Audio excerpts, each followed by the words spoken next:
اسے اپنی شکست کا خدشہ ہے اور اس خدشے کی ایک وجہ 21 اگست کو کراچی میں NA 245 کے ضمنی انتخابات ہیں، جن میں پیپلز پارٹی اور ان کے 12 اتحادیوں کو PTI کے امیدوار سے شرمناک شکست کا سامنا کرنا پڑا تھا۔ اس صورتحال پہ بات کریں گے، ہمارے ساتھ موجود ہیں جناب مظہر عباس صاحب، سینئر صحافی اور سینئر تجزیہ کار۔ بہت بہت شکریہ مظہر عباس صاحب۔ مظہر عباس صاحب، تیسری مرتبہ کوشش کی ہے پیپلز پارٹی نے بلدیاتی انتخابات کو ملتوی کروانے کی، کیا وجہ ہے؟ کیا پیپلز پارٹی کو اپنی شکست نظر آ رہی ہے ان انتخابات میں؟ شکریہ مسعود۔ دیکھیے، پہلے تو یہ صورتحال ہے کہ اگر پاکستان کی پوری سیاسی تاریخ بھی دیکھ لیں تو بلدیاتی الیکشن کے حوالے سے جو ہماری سویلین قیادت رہی ہے اس کا ٹریک ریکارڈ بہت خراب رہا ہے بلدیاتی الیکشن کرانے کے حوالے سے۔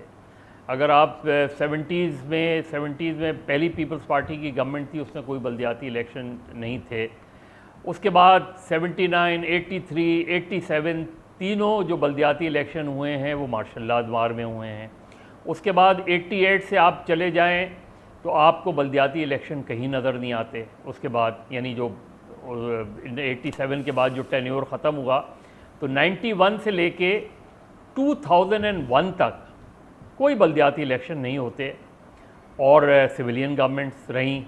اس کے بعد 2001 اور پھر 2005 دونوں بلدیاتی الیکشن اگین جنرل مشرف کے پیریڈ میں ہوئے، اور پھر 2015 کا الیکشن جو آپ کہہ سکتے ہیں کہ مسلم لیگ نون کے دور میں ہوا۔ تو یہ جو ٹریک ریکارڈ ہے یہ بہت ہی مایوس کن ہے، کیونکہ بلدیات کو ہم نرسری سمجھتے ہیں اور ہوتی ہے نرسری سیاست کی،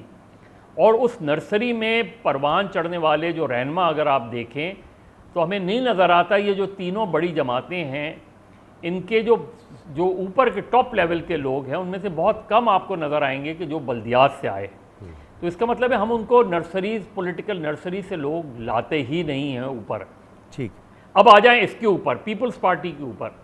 2 مرتبہ پیپلز پارٹی نے سندھ میں ایڈمنسٹریٹر مقرر کیے۔ قانون کے مطابق جب ٹینیور ختم ہوتا ہے تو 90 روز کے اندر اندر آپ نے الیکشن کرانے ہوتے ہیں۔ آج سیلاب کی بالکل بات ٹھیک ہے کہ سندھ کے اندر سیلاب کی صورتحال خراب ہے، بلوچستان کے اندر خراب ہے، اور جگہ پہ خراب ہے، لیکن یہ الیکشن تو 2020 کے بعد ہو جانے چاہیے تھے۔ اس کی جسٹیفیکیشن کیا دے گی پروونشل گورنمنٹ؟ کوئی ریزن ہے ایڈمنسٹریٹر کو آپ نے اتنے سال تک رکھا ہوا؟ کیوں؟ کیا وجہ ہے؟ کیوں نہیں آپ فوری طور پہ بلدیاتی الیکشن؟ مظہر صاحب، وہ تو ہیلے بہانے سارے ہمارے سامنے ہوتے ہیں، لیکن ہم کیا نتیجہ اخذ کر سکتے ہیں؟ کیوں آخر 2 سال ابھی گزر گئے؟ دیکھیے پیپلز پارٹی غیر ضروری طور پہ یہ کرتی ہے۔ میں اس لیے یہ بات کہہ رہا ہوں کہ دیکھیے پیپلز پارٹی 79 میں اور 83 میں دونوں مرتبہ پیپلز پارٹی کا 79 میں تو میئر منتخب ہونے والا تھا اگر اس کے 2 کونسلر کو اغوا نہیں کیا جاتا، لیکن ڈپٹی میئر پیپلز پارٹی کا رہا۔ 83 میں ڈپٹی میئر پیپلز پارٹی کا رہا۔ تو پیپلز پارٹی کا ووٹ بینک کراچی میں بلدیات کے حوالے سے، ٹاؤنز کے حوالے سے موجود ہے۔ یہ غیر ضروری چیزیں ہوتی ہیں اور یہ سوچ کا فقدان ہے۔ دیکھیے کراچی کے حوالے سے ہماری ایک سیاسی سوچ جو عجیب و غریب رہی ہے۔ ہم نے کراچی کو میٹروپولیٹن سٹی نہیں بنایا، ہم کراچی کو بلدیات کے اختیارات دینا ہی نہیں چاہتے کراچی کو۔ ہمیں یہ نظر آتا ہے کہ کراچی میں آپ دیکھیں 60% کراچی جو ہے اس پہ کینٹونمنٹ بورڈ کا خطرہ ہے، تو 40% میں بھی یا اس سے بھی کم میں کہ بھی بلدیاتی الیکشن کرانے کو ہم تیار نہیں ہیں۔ کینٹونمنٹ بورڈ کے الیکشن ہو گئے لیکن آپ الیکشن کرانے کو تیار نہیں ہیں۔ تو یہ میرا خیال ہے کہ سوچ کا فقدان ہے۔ آپ کیا کر لیں گے؟ آپ بہت اور سڑکیں کچھ بنا لیں، وہ سڑکیں بنتی ہیں 1 سال کے لیے، اگلی بارش میں ٹوٹ جاتی ہیں۔ یہ بھی جو آپ سڑکیں بنا رہے ہیں مرتضی وہاب، مجھے یہ گارنٹی، کیونکہ جو سڑک 60 کروڑ اور 90 کروڑ کی بنی ہیں ان کا حال تو جا کے دیکھیں آپ۔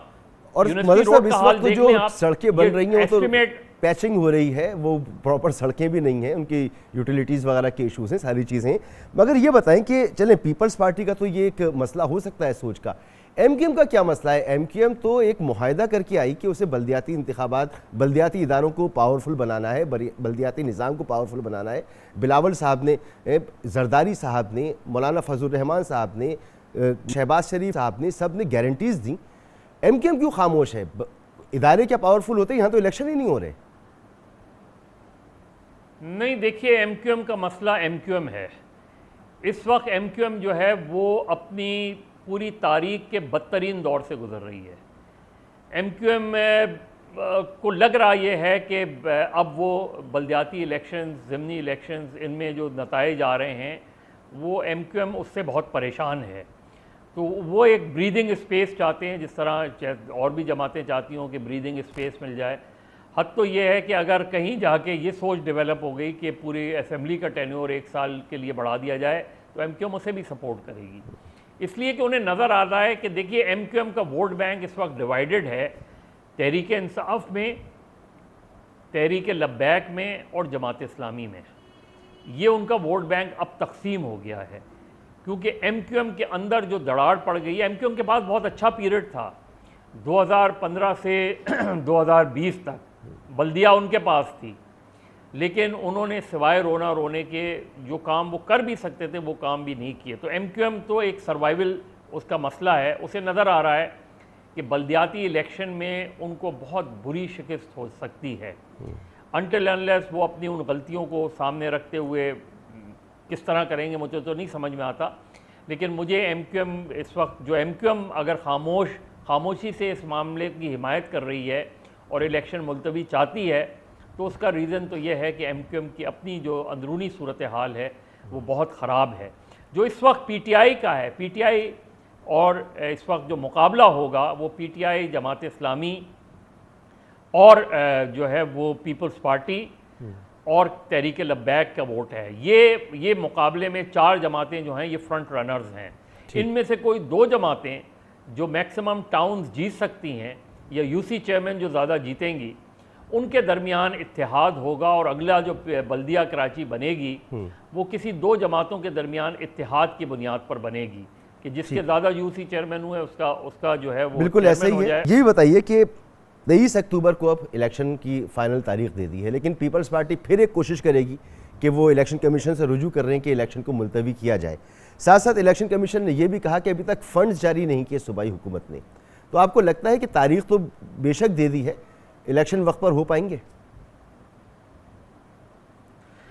دیکھیں پہلی چیز تو یہ کہ 16 اکتوبر کو بھی الیکشن ہونے ہیں نا، کراچی میں 2 ضمنی الیکشن ہونے ہیں قومی اسمبلی کی نشست پر، اور باقی جگہوں پہ بھی الیکشنز ہونے، پنجاب وغیرہ میں تو وہ الیکشنز تو ہونے جا رہے ہیں، وہ الیکشن تو ملتوی نہیں ہو رہے، تو پھر بلدیاتی الیکشن کیوں ملتوی ہوں؟ اور اگر ملتوی ہو بھی گئے اور پیپلز پارٹی نے اپنا وہ ٹریک ریکارڈز جو ہے وہ برقرار رکھا، اور صرف پیپلز پارٹی کا مسئلہ نہیں ہے مسعود، آپ پنجاب میں دیکھیں، پنجاب میں 2018 کے بعد تحریک انصاف نے تو عجیب و غریب، یہاں تو پھر بھی پیپلز پارٹی نے، سندھ گورنمنٹ نے ایم کیو ایم کے پورے ٹینیور کو کمپلیٹ ہونے دیا، وہاں تو پنجاب کے اندر پی ٹی آئی نے آتے ہی پنجاب کے اندر وہ سارے منتخب نمائندوں کو ختم کر دیا اور ایڈمنسٹریٹرز مقرر کر دیے، اور اس کے بعد بھی اس وقت بھی فواد چودھری صاحب سے ایک مرتبہ گفتگو ہو رہی تھی تو انہوں نے کہا یہ بڑی غلطی کی تھی کیونکہ فوری طور پہ ہمیں 2018 کے بعد بلدیاتی الیکشن کرا دینے چاہیے تھا، ہمیں فائدہ ہوتا۔ تو یہ ایک سوچ ہے، یہ اوور آل سوچ ہے ہماری سیاسی قیادت کی کہ وہ جہاں بھی ہوں گے وہ کوشش کریں گے کہ کمزور بلدیاتی نظام رکھیں، وہ کوشش کرتے ہیں کہ میئر جو ہے طاقتور نہ ہو، وہ کوشش کرتے ہیں کہ جو سٹی گورنمنٹس کا فنڈز ہو وہ ان کے پاس ہو۔ یہ جو فائنینشیل اور پولیٹیکل پاور دینے کی، ایڈمنسٹریٹو پاور دینے کی 18ویں ترمیم نے بات کی تھی، یہاں آ کے سب کو چپ لگ جاتی ہے، جو بھی 18ویں ترمیم کے حمایتی ہیں وہ، اور میں خود اس کا بہت بڑا حامی ہوں 18ویں ترمیم کا، لیکن مجھے افسوس ہوتا ہے کہ اس 18ویں ترمیم میں جو چیزیں کہی گئی ہیں وہ سب سے زیادہ جو وائلیٹ کر رہی ہے وہ پاکستان پیپلز پارٹی سندھ میں کر رہی ہے، کیونکہ وہ مقامی حکومتوں کو طاقتور نہیں بنا رہے، وہ کراچی میٹروپولیٹن کارپوریشن نہیں بنانے کو تیار، وہ کینٹونمنٹ بورڈز کو ختم کرنے کو نہیں تیار۔ یہ 6 کینٹونمنٹ بورڈ ہیں اس شہر کے اندر جی، جس کا کوئی لاجک نہیں ہے، کوئی منطق نہیں ہے کہ اس شہر کے اندر 6 کینٹونمنٹ بورڈز ہوں، کوئی منطق نہیں ہے کہ اس شہر کے اندر 60% جو ہے وہ طاقت کا محور جو ہے وہ کینٹونمنٹ بورڈ اور ڈی ایچ اے کیوں نہیں یہ کے ایم سی کے انڈر ہوں سب کے سب۔ کینٹونمنٹ بورڈ کا تصور ہی یہی ہے کہ وہ شہر سے دور ہوتے ہیں، یہاں ہارٹ آف دا سٹی میں جو کینٹونمنٹ، آپ شارع فیصل آدھا کینٹونمنٹ بورڈ ہے، صدر آدھا کینٹونمنٹ بورڈ ہے، کیوں؟ تو یہ اور اس کی لڑائی کوئی نہیں لڑتا، اس کی لڑائی کوئی بھی پارٹی نہیں لڑ رہی، وہ ایک کمزور میئر کو برداشت کرنا چاہتے ہیں، وہ ایک کمزور بلدیاتی نظام کو برداشت کرنے کو تیار ہیں، اور پیپلز پارٹی اس کمزور بلدیاتی نظام کے بھی الیکشن کرانے کو تیار نہیں ہے۔ یہ عجیب و غریب ہماری سیاسی قیادت کی ناکامی ہے، اور اسی وجہ سے پولیٹیکل لیڈرز پیدا ہونے ختم ہو گئے ہیں۔ اسی وجہ سے وہ نرسریز، چاہے اسٹوڈنٹ یونینز ہوں یا بلدیاتی ادارے ہوں، وہ اسی لیے ختم ہو رہے ہیں کیونکہ وہ نئی قیادت نہیں ابھر کے سامنے آ رہی۔ تو میرا خیال ہے اس سوچ کو بدلنا ہوگا، اس تصور کو بدلنا ہوگا۔ مضبوط بلدیاتی ادارے ہوں گے تو جمہوریت مضبوط ہوگی اور جمہوری نظام مضبوط ہوگا۔ بہت بہت شکریہ جناب مظہر عباس صاحب، سینئر صحافی، سینئر تجزیہ کار۔ آپ نے گفتگو سنی۔ یہاں پر ایک نیوز بریک جس کے دوران آپ ہیڈ لائنز جان سکیں گے اور پروگرام کا سلسلہ جاری رہے گا۔ ملک کی موجودہ صورتحال میں آرمی چیف کی تقرری جیسے حساس معاملے پر سیاسی بحث و مباحثہ، army chief general Qamar Javed Bajwa کو مبینہ دوسری بار ایکسٹینشن کی بازگشت یا عہدے پر تسلسل کی تجاویز دم توڑ گئی ہیں۔ سیاسی معاملات میں فوج کی مداخلت سے متعلق قیاس آرائیوں اور شکوک و شبہات پر افواج پاکستان کی جانب سے ایک بار پھر دو ٹوک جواب آیا ہے۔ Army chief general Qamar Javed Bajwa نے 29 نومبر کو عہدے کی مدت مکمل ہونے پر سبکدوش ہونے کے عزم کا اظہار کیا۔ کل واشنگٹن میں پاکستانی سفارت خانے میں ظہرانے سے خطاب اور اس موقع پر صحافیوں سے غیر رسمی گفتگو میں آرمی چیف نے قوم کو یقین دہانی کرائی کہ وہ اپنے وعدے کے مطابق عمل کریں گے۔ تقریباً 6 ماہ قبل 14 اپریل کو پاک فوج کے ترجمان میجر جنرل بابر افتخار نے قوم پر واضح کیا تھا کہ army chief general Qamar Javed Bajwa کو نہ ایکسٹینشن چاہیے اور نہ ہی وہ ایکسٹینشن قبول کریں گے۔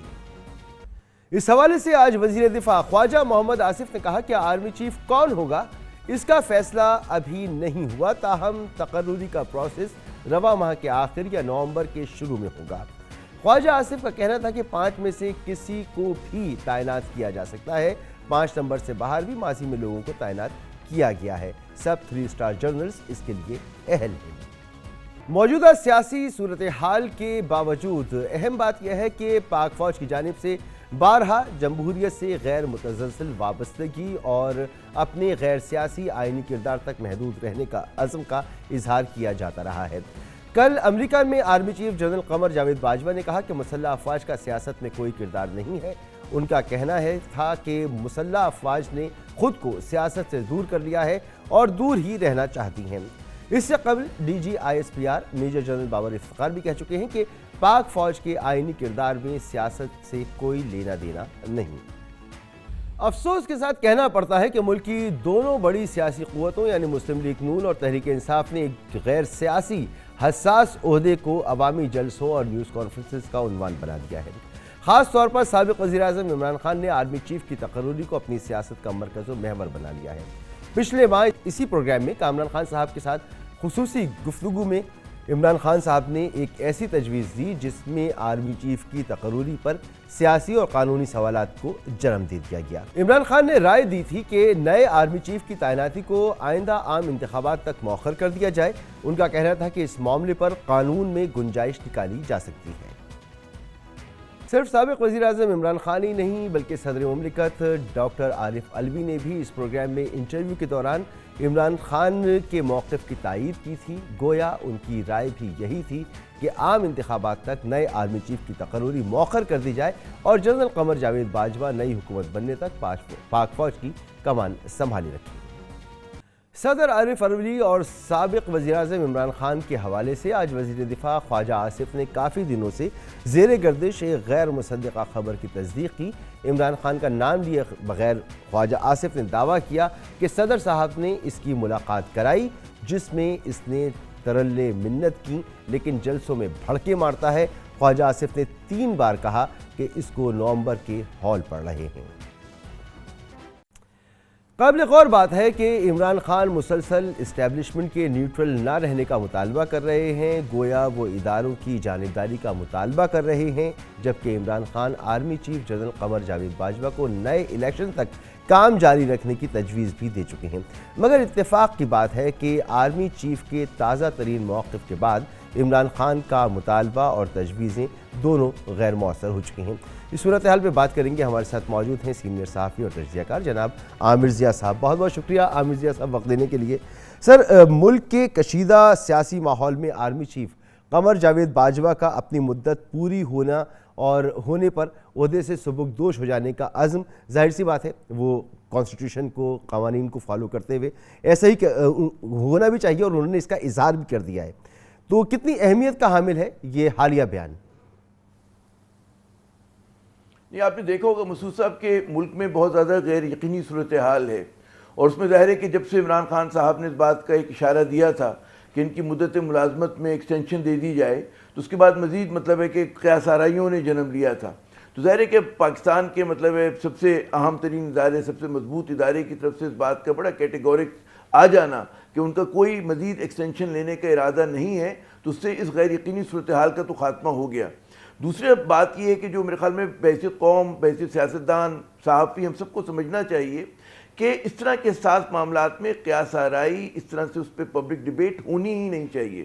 پاکستان آرمی میں مطلب ہے یہ دنیا میں کہیں نہیں ہوتی کہ جی کون جو ہے وہ اس کی کمان سنبھالے گا، اور جو سنبھالنے والا ہوگا اس کے بعد کیا ہوگا، کیونکہ جیسے کہ آپ نے اپنے ابتدائی کلمات میں فرمایا کہ جو بھی لیفٹیننٹ جنرل بن گیا، جو میجر جنرل بن گیا، غیر میجر جنرل تو نہیں آتے، جو بھی اتنے سینئر عہدوں پہ پہنچ جاتا ہے تو وہ آزمایا ہوا ہوتا ہے، اس کی پیٹریوٹزم کے اوپر، اس کی صلاحیتوں پر کسی بھی چیز پہ سوالیہ نشان نہیں ہوتا، اور وہ شخص اس کو کوئی بھی نومینیٹ کرے وہ پاکستان فوج کا ہوتا ہے اور پاکستان کا ہوتا ہے، یہ ہمیں سمجھنا ہوگا۔ اور وہ یہ جو ایک تاثر دیا جاتا ہے کہ جناب اگر کسی نے اس کو وہ کر دیا، اپوائنٹ کر دیا، نومینیٹ کر دیا، تو غالباً کوئی احسان مندی والا بات نہیں ہے۔ جو چیز ہوتی ہے میرٹ پر ہوتی ہے، اور میرٹ پر اگر ہو گئی ہے وہ، تو پھر وہ شخص، کیونکہ سارے لیفٹیننٹ جنرلز کا 19-20 کا فرق ہوتا ہے، کوئی کسی چیز میں ماہر ہوتا ہے، کوئی کسی چیز میں اس کی اسٹرینتھ ہوتی ہے، تو جس کو بھی پک کیا جائے گا وہ آخری تجزیے میں جا کر پاکستان فوج کی نمائندگی کر رہے ہوں گے، اور وہ پاکستان کی نمائندگی کر رہے ہوں گے، تو اس کے حوالے سے نہ قیاس آرائی ہونی چاہیے، نہ اتنی بحث مباحثہ ہونا چاہیے،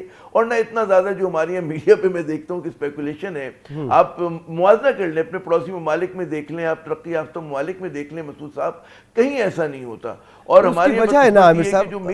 اس کی وجہ ہے، قدر کلامی کی معذرت، اس کی ایک وجہ ہے کہ ہمارے ہاں سیاسی جماعتیں اسے موضوع بحث بنا لیتی ہیں، جلسوں کی زینت بناتی ہیں، پریس کانفرنس میں اس کو ڈسکس کرنا شروع کر دیتی ہیں، ٹی وی شوز میں خود ہی اس پر بات کرنا شروع کر دیتی ہیں۔ تو اس بیان بازی کی کیا وجہ ہے؟ حالانکہ یہ معاملہ تو ایک معمول کا مرحلہ ہے، آرمی چیف آتے ہیں، چلے جاتے ہیں، کبھی ایکسٹینشن ہوتی ہے، تو یہ بیان بازی کا اس دفعہ کچھ زیادہ ہی ہو رہی ہے، اس کی کیا وجہ ہے؟ درست کہا آپ نے کہ ظاہر ہے کہ یہ جو طوفان شروع ہوتا ہے وہ سیاستدانوں کی طرف سے ہوتا ہے۔ اچھا، آپ یہ بڑا مزیدار بات ہے، مطلب قابل غور بات ہے کہ مطلب ہے کہ اس وقت دیکھیں جو پاکستان کی جو بھی بڑی سیاسی جماعتیں ہیں ان میں سب کی خواہش یہ ہے کہ جی فوج کی حمایت یا فوج کی جو ان کو سپورٹ ہے وہ انہیں حاصل ہو جائے، چاہے وہ حزب اختلاف کی پی ٹی آئی ہو، اور وہ چاہتی ہے کہ جناب ان کا بیانیہ یہ ہے کہ جناب پاکستان فوج جیسے ادارے کو جو مبینہ طور پہ بدعنوان افراد ہیں ان کو سپورٹ نہیں کرنا چاہیے، اور ان کی ایک قومی ذمہ داری یہ بنتی ہے کہ جناب وہ ایماندار لوگوں کو سپورٹ کریں، اور اس بیانیے پہ بہت سارے پاکستانی بھی سولڈ آؤٹ ہیں۔ دوسری طرف ہم دیکھتے ہیں ایک پولیٹیکلی کریکٹ پوزیشن ہے کہ جو ہے فوج کو سیاست میں حصہ نہیں لینا چاہیے، لیکن ہم یہ بھی جانتے ہیں کہ تیسری دنیا کے ممالک میں اس طرح کی چیزیں ہوتی ہیں، اور اس لیے ہوتی ہیں کہ ہمارا جو سول انسٹیٹیوشنز ہوتے ہیں وہ مضبوط نہیں ہوتے، اور پاکستان میں بھی اگر دخل اندازی ہوئی ہے تو اس کا کوئی نہ کوئی تاریخی پس منظر، کوئی وجہ رہی ہے، جس کو مطلب ہے لوگ ڈسپیوٹڈ ہے، بحث ہو سکتی ہے، فینس کے دونوں سائڈ پہ آپ کو لوگ ملیں گے، لیکن فوج نے جب انٹروین کیا تو وہ اس وقت حالات ایسے پیدا ہو گئے تھے کہ جناب ان کو انٹروینشن کرنی پڑی، اور اس میں بھی آپ دیکھیے گا کہ سیاستدانوں نے ایک کلیدی کردار ادا کیا، چاہے وہ آج حکومت میں ہوں یا حزب اختلاف میں ہوں۔ تو مسئلہ یہ ہے کہ اب فوج جیسے اس نے ایک نیوٹریلٹی کا سٹانس لیا ہے، لیکن میں سمجھتا ہوں اور فوج کو بھی اس بات کا احساس ہوگا، اس کی اعلیٰ قیادت سے لے کر مڈ لیول پہ بھی اور ہر سطح پہ، کہ عوام کو فوج سے توقعات رہتی ہیں اور آج بھی ہیں، اور ہمیشہ سمجھا جاتا ہے کہ جی ہمارا جو سینٹر آف گریوٹی ہے وہ پاکستان آرمی ہے، اور جب بھی ہم دیکھتے ہیں کہ جی اتنی مشکل کوئی ہوگی، چاہے وہ اندرونی چیلنج ہو چاہے بیرونی چیلنج ہو، تو تمام نگاہیں جو ہیں وہ فوج کی طرف چلی جاتی ہیں جو ایک عام پاکستانی ہیں۔ لیکن ہماری جو پولیٹیکلی کریکٹ لوگ ہیں، جو ایک لبرل ایلیمنٹ ہے، کچھ سب نیشنلسٹ گروپس ہیں، ان کا ہمیشہ سے شکایت رہی کہ جی فوج کو جو ہے بہت زیادہ سیاسی عمل میں حصہ نہیں لینا چاہیے، لیکن وہ ایک الگ بحث ہے کہ ہمارے یہاں یہ کیوں ہوتا ہے، کیونکہ میں اگر پھر بہت اگر پیچھے جاؤں کہ بھی 47 جب پارٹیشن ہوا تھا تب سے ہم دیکھتے ہیں کہ جی فوج کے پاس جو ہیں ہمیشہ ایک لاپ سائیڈڈ صورتحال تھی کہ جب پاکستان بنا تھا تو آپ یاد کریں کہ یونائٹڈ انڈیا کی 30% آرمی، ایک جملہ بس جی کہ 30% ہم نے فوج انہیرٹ کی تھی اور غالباً 15-16% جو تھے ہمارے پاس فائنینشیل ریسورسز تھے. تو ڈے ون سے فوج کا ادارہ مضبوط تھا. اس لیے آپ وہ دیکھیں کہ وہ جو ہے وہ دور نہیں ہوا، وہ جو ایک ڈیفرنس تھا. جی اور ہونا بھی نہیں چاہیے. ایک مضبوط فوج ایک مضبوط دفاع اور حفاظت کی ضمانت ہوتی ہے. بالکل فوج کے ادارے کو مضبوط ہی رہنا چاہیے. گزشتہ چند ماہ کے دوران عمران خان صاحب جو ہیں ان کی ہر ممکن یہ کوشش رہی کہ موجودہ آرمی چیف یہ جب تک نئی حکومت نئے الیکشن نہیں ہوتے، اس کے نتیجے میں نئی حکومت نہیں آتی، اس وقت تک اپنے عہدے کو کنٹینیو کریں. لیکن جو اب حالیہ بیان آیا ہے آرمی چیف صاحب کا کہ وہ تو اپنے جیسی مدت ملازمت پوری ہوگی ایکسٹینشن کے بعد والی تو وہ ختم وہ اپنا عہدہ چھوڑ دیں گے. وہ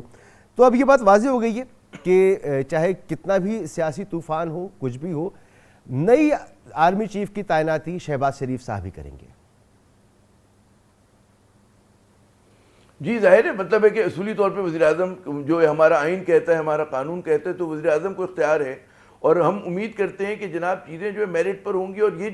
جو امپریشن نون لیگ کے لیے بڑا خطرناک ہے وہ یہ ہے کہ جی شہباز شریف جو ہیں، جو ان الیکٹڈ لوگ ہیں، اپنے بھائی کے مشورے پہ عمل کریں گے یا فلاں کریں گے تو اس سے ان کو باہر نکلنا پڑے گا. وزیراعظم صاحب کو یہ یقینی بنانا پڑے گا کہ یہ فیصلہ ان کا ہے، نہ کہ ان کو ڈکٹیٹ کیا گیا ہے کسی جانب سے. اور میں پھر بھی کہتا ہوں چلیں ڈکٹیٹ بھی ہو جائے، لیکن ہمیں اس بات پہ وہ ہونا چاہیے کہ جی جو بھی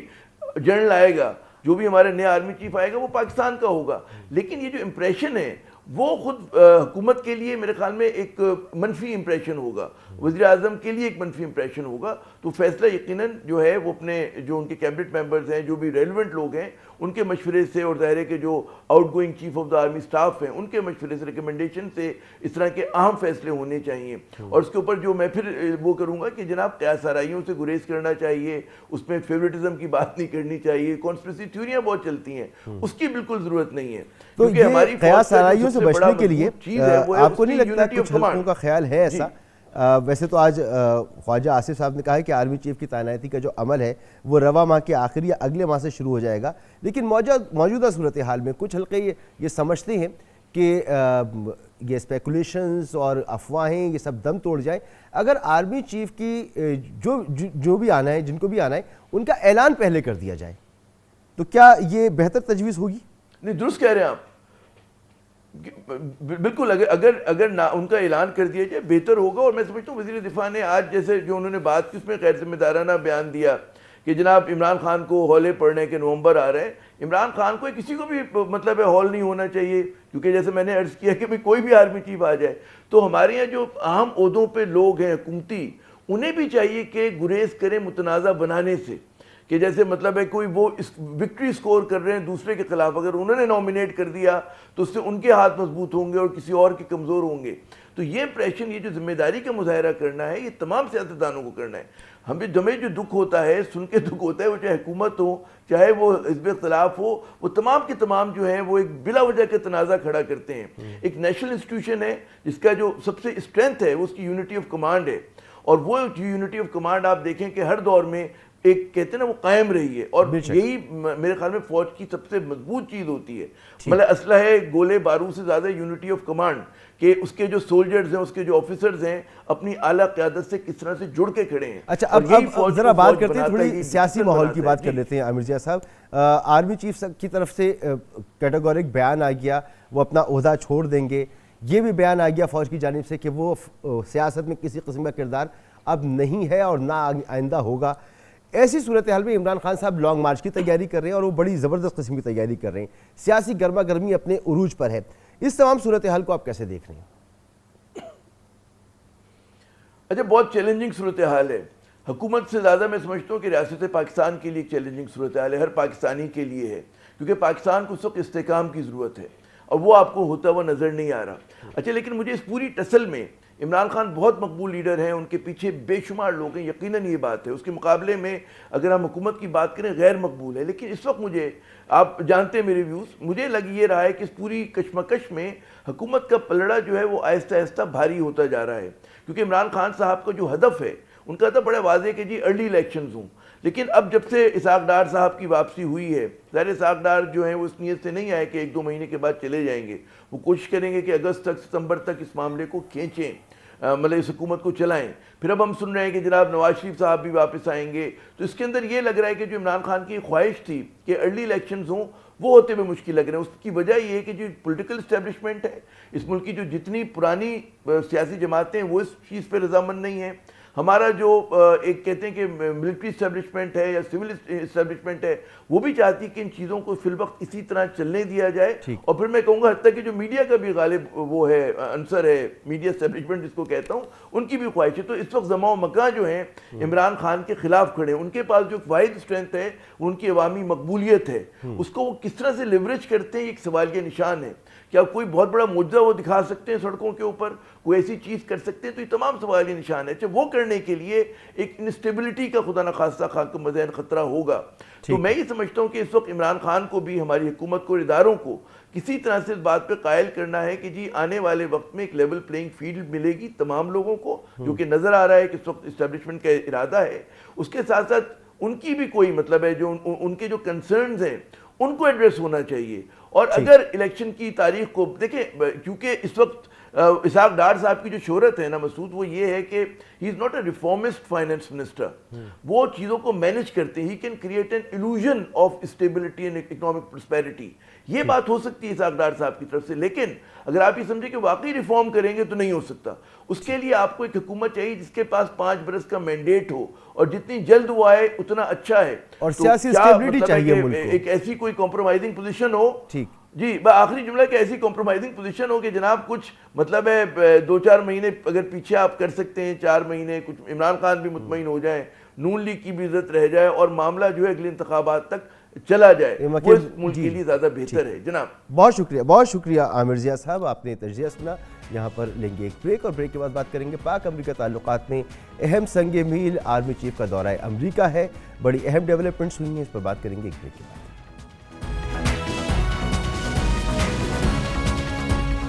ملک کی موجودہ معاشی بحران اور سیلابی کیفیت اور تباہ کاریوں اور IMF پروگرام کے پس منظر میں پاکستان کے امریکہ سے تعلقات میں بہتری وقت کی اہم ضرورت ہے۔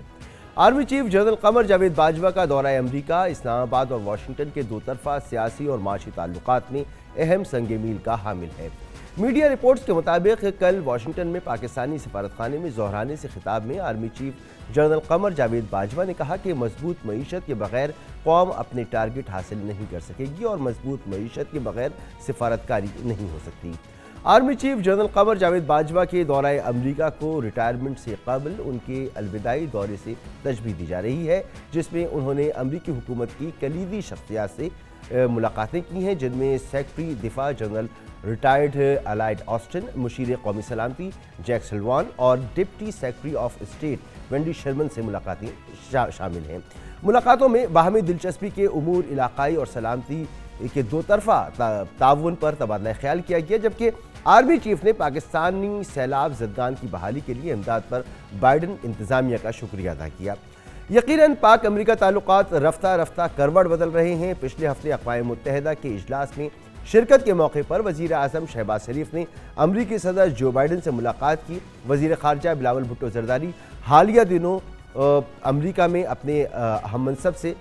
ملاقاتیں کر چکے ہیں، اور امریکی کانگریس اور اسٹیٹ ڈپارٹمنٹ کے وفود نے پاکستان کے دورے کیے ہیں اور دنیا کو پاکستان میں سیلاب کی تباہ کاریوں سے آگاہ کیا ہے۔ دراصل افغانستان سے انخلا کے باوجود اس خطے میں پاکستان امریکہ کے لیے پہلے ہی کی طرح اہم ہے۔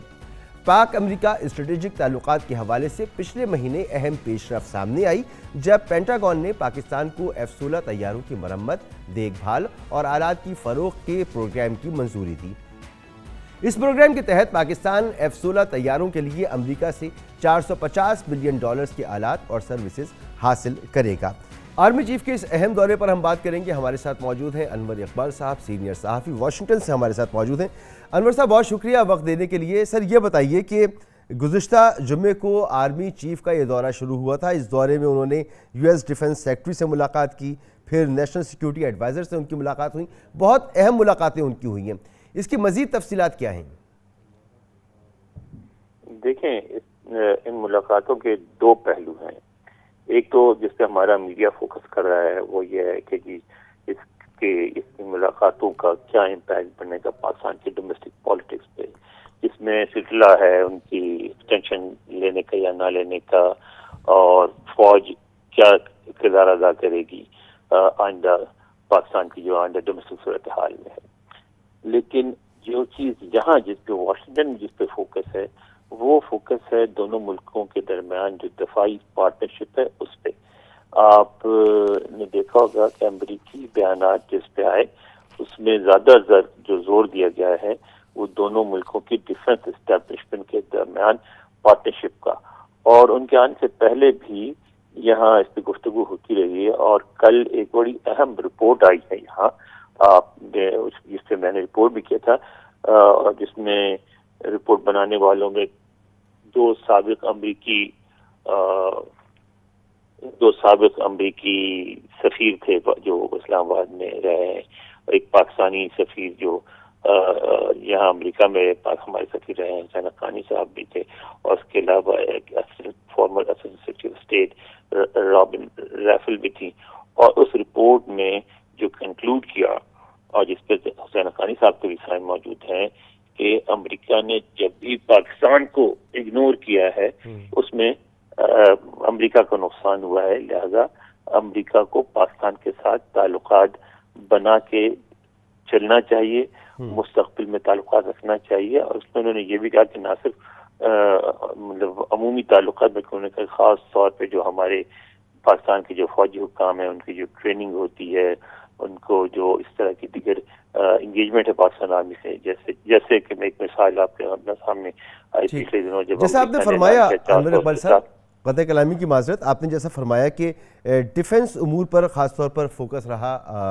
آرمی چیف کا، اور اس پر بڑے کھل کے بات چیت ہوئی ہے. تو ہم نے دیکھا کہ حالیہ دنوں میں F-16 کے حوالے سے ایک پیش رفت ہوئی، اور بہت عرصے کے بعد پیش رفت ہوئی کہ ہمیں پرزے آلات اور مرمت کی جو سہولت ہے وہ ملے گی، ایک معاہدہ ہمارا ہو گیا.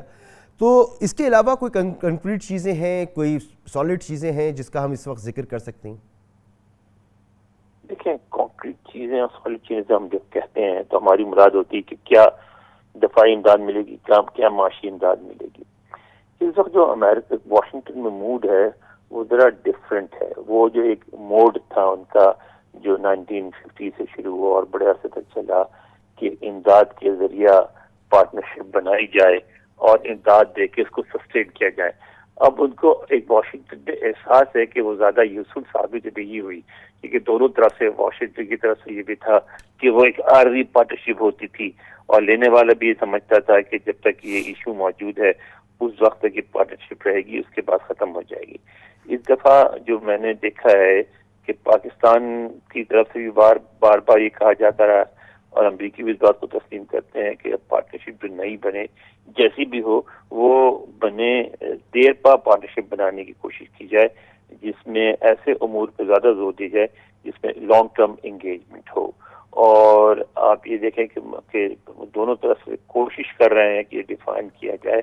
کہ کون سے ایسے مفادات ہیں جو مشترکہ ہیں اور کون سے ایسے مفادات ہیں جو مشترکہ نہیں ہیں. مثلا افغانستان میں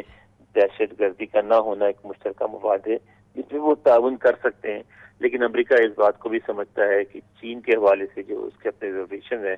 اس میں شاید پاکستان کا تعاون اس طرح نہ ہو جس طرح وہ چاہتا ہے. تو اسی طرح بھارت کے معاملے میں بھی دیکھیں، اس رپورٹ میں بھی کہا گیا ہے کہ ہم کتنا بھی دباؤ ڈالیں لیکن بھارت کے حوالے سے جو پاکستان کا تھریٹ پرسپشن ہے وہ تبدیل نہیں ہوگا. تو اس دفعہ میں سمجھتا ہوں کہ واشنگٹن میں اس بات کو محسوس کیا جا رہا ہے کہ بھارت کے حوالے سے پاکستان کا تھریٹ پرسپشن یا پاک چین دوستی یا افغانستان میں پاکستان کا انٹرسٹ، وہ ان سب جگہوں پہ مشترکہ مفادات نکالے جائیں اور ان پہ بیس کر کے ایک ریلیشن شپ بنائی جائے جو سسٹینیبل ہو. ٹھیک سر، یہ بتائیں کہ آرمی چیف اپنی ریٹائرمنٹ سے 2 ماہ قبل یہ دورہ کر رہے ہیں، ان کے اس دورے کو ایک فیئرویل دورے کے طور پر لیا جا رہا ہے. کیا یہ دورہ اب کنکلوڈ ہو چکا ہے؟ آج کنکلوڈ ہو جائے گا دورہ، لیکن یہ بات تو اس پہ سارے حیرت کا اظہار کر رہے ہیں جس پہ آپ نے بھی کہا، کیونکہ عموماً تو یہ ہوتا ہے کہ آرمی چیف جب اپنی مدت کا، اپنے ٹینیور کا آغاز کرتے ہیں اس وقت آتے ہیں اور اس میں گفتگو ہوتی ہے کہ آئندہ جو 3-4 سال جب تک وہ ہیں اس میں کیا ہوگا. لیکن موجودہ آرمی چیف جو اپنے ٹینیور کے اینڈ پہ آ رہے ہیں تو اس پہ ہر قسم کی اسپیکولیشن ہو رہی ہے، اور لوگ ابھی کوئی بھی ایسا تسلی بخش جواب سامنے نہیں آیا ہے کہ وہ اپنے دورے کے اینڈ پہ کیوں آئیں۔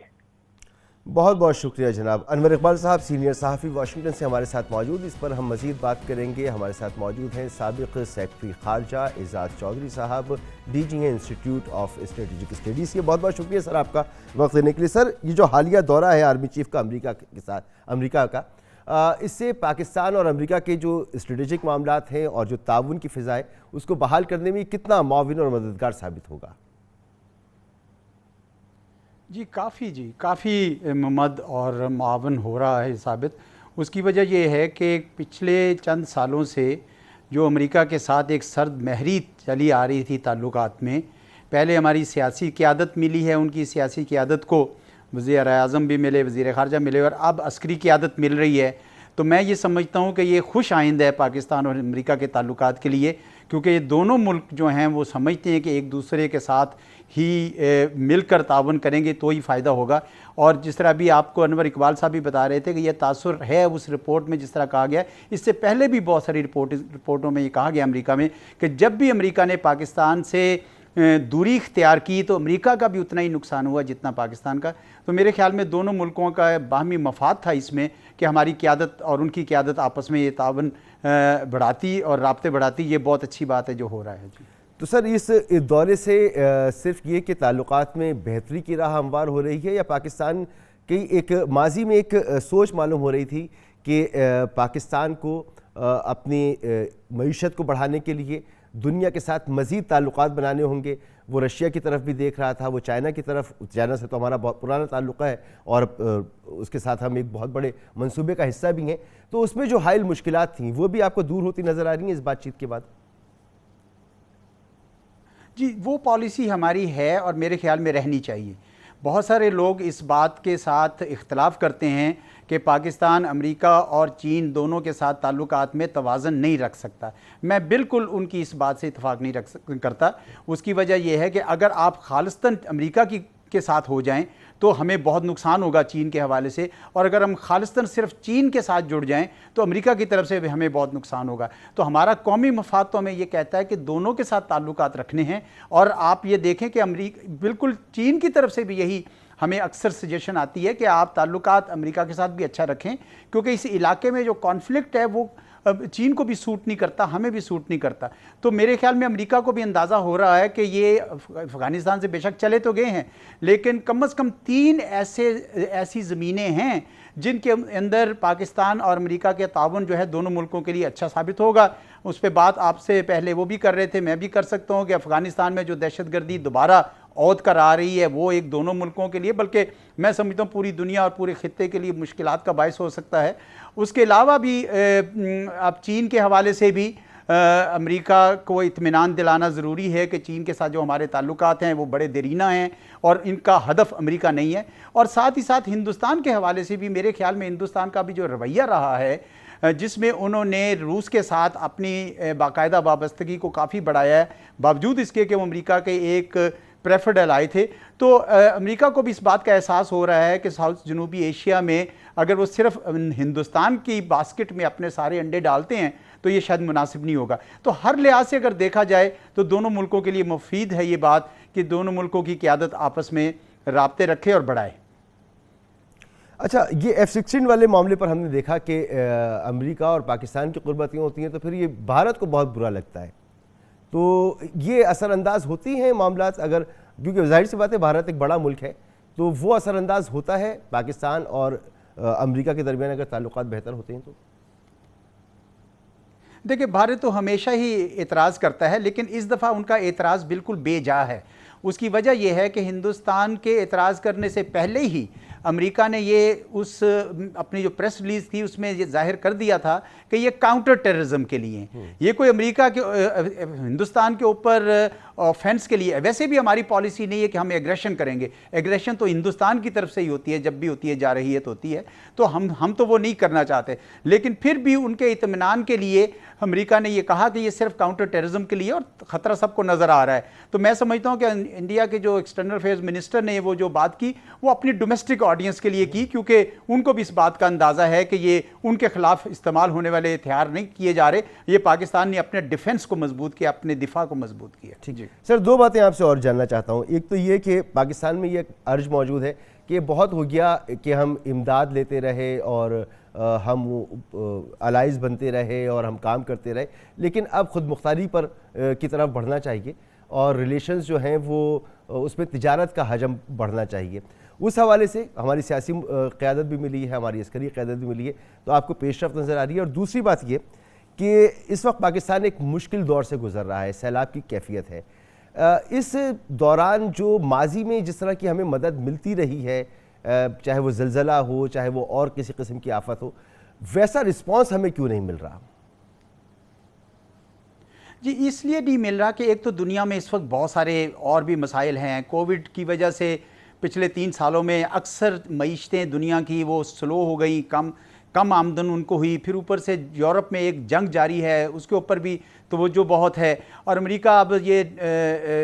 اپنے جو وسائل ہیں وہ داخلی محاذ پر اور یورپ میں استعمال کرنا چاہ رہا ہے، تو اس لیے کچھ امداد تو تھوڑی کم آئے گی، باوجود اس کے کہ اس وقت ہمدردی تو موجود ہے۔ میں یہ کہنا چاہوں گا، یہ 2 باتیں آپ نے کی، ایک تو یہ ہے کہ کیا پاکستان بیرونی امداد پر ہی ہمیشہ انحصار کرے؟ جواب اس کا بالکل یہی ہے جو آپ نے کہا، نیفی میں ہے، بالکل نہیں کرنا چاہیے۔ پاکستان کو اپنے پاؤں پہ کھڑے ہونے چاہیے اور اپنے خرچے جو ہیں وہ کم کرنے چاہیے، اپنے جو ہماری آمدن ہے اس کے اندر رہنا چاہیے، چاہے ہمیں آدھی روٹی کھانی پڑے۔ اور دوسری بات یہ ہے کہ جو ابھی سیلاب کے لیے پیسے آ رہے ہیں، اس میں اور بھی زیادہ اہمیت کا حامل ہے یہ کہ ہم اس کو اپنی کیپیسٹی کے لیے بنائیں، یہ نہ کریں کہ صرف ریلیف تو کرنا ہی ہے، وہ تو ہمارے اپنے مخیر لوگ بھی کر رہے ہیں، ان کے لیے پیسے دے رہے ہیں، لیکن اپنی کیپیسٹی بنائیں۔ دیکھیں نا 2010 میں جو فلڈز آئے تھے، انہوں نے جو تباہی پھیلائی تھی، یہ اس سے کہیں زیادہ آئی ہے، اور کل اور پرسوں اور ترسوں اگر یہ پھر سیلاب آئے تو ہم کیا کریں گے؟ اس لیے یہ NDMA کی کیپیسٹی، ہماری کلائمیٹ چینج کی، پروونشل اتھارٹیز کی کیپیسٹی بڑھانے کی ضرورت ہے،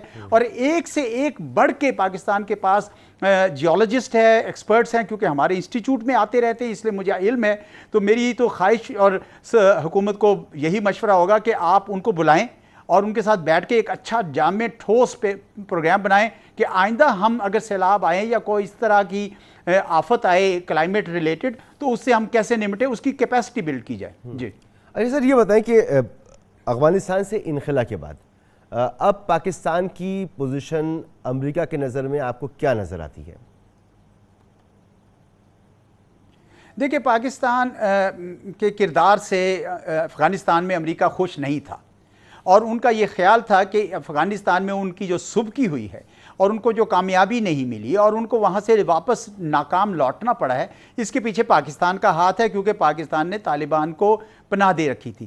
آج وقت کے ساتھ خود امریکہ کے اندر اس بات کا احساس جاگزیں کر گیا ہے کہ اس میں قصور پاکستان کا نہیں تھا، بلکہ یہ جو عسکری حل ڈھونڈ رہے تھے اسی کی وجہ سے۔ اور آپ نے یہ دیکھا ہوگا کہ ایون ان کے اپنے چیئرمین جوائنٹ چیفز نے جا کے کانگریس کے سامنے یہ کہا کہ یہ ہمارا اسٹریٹجک فیلئر تھا، کیونکہ اب ان کو احساس ہوا ہے کہ جس باسکٹ میں انہوں نے انڈے ڈال رکھے تھے اشرف غنی صاحب اور 3 لاکھ فوج، وہ تھی نہیں، اور بار بار ان کو احساس دلایا جا رہا تھا۔ ایک سگار کی رپورٹ جو کانگریس نے باڈی کریٹ کی تھی، وہ بار بار یہ کہہ رہی تھی، ہر 3 مہینے بعد یہ کہہ رہی تھی، لیکن کوئی اس کو یقین نہیں کر رہا تھا۔ اب ان کو اندازہ ہو گیا کہ پاکستان وہ اس طرح کا قصوروار نہیں ہے جس طرح امریکہ اس کے ساتھ سمجھ رہا تھا، بلکہ پاکستان تو تعاون کرتا رہا۔ ہم تو خود دہشت گردی سے بڑے سخت تنگ آئے ہوئے تھے، آج بھی تنگ ہیں، کیونکہ افغانستان کے اندر اس وقت بھی TTP اور اس قسم کی تنظیمیں جو ہیں وہ موجود ہیں۔ تو پاکستان اور امریکہ کو تعاون جاری رکھنا چاہیے عدم دہشت گردی کے لیے، اور ساتھ ہی ساتھ امریکہ کی طرف سے بھی اب یہ ڈو مور اور اس قسم کے سلسلے بند ہونے چاہیے، کیونکہ ان کو بھی اس بات کا احساس ہو گیا ہے کہ یہ باہمی تعاون باہمی مفاد کے لیے دونوں ملکوں کے فائدے میں ہیں۔ جی بہت بہت شکریہ آپ کا اعزاز چودھری صاحب، سابق سیکرٹری خارجہ ہمارے ساتھ موجود تھے۔ یہاں پر پروگرام کا وقت ختم ہوتا ہے، آپ سے اجازت چاہیں گے، اللہ حافظ۔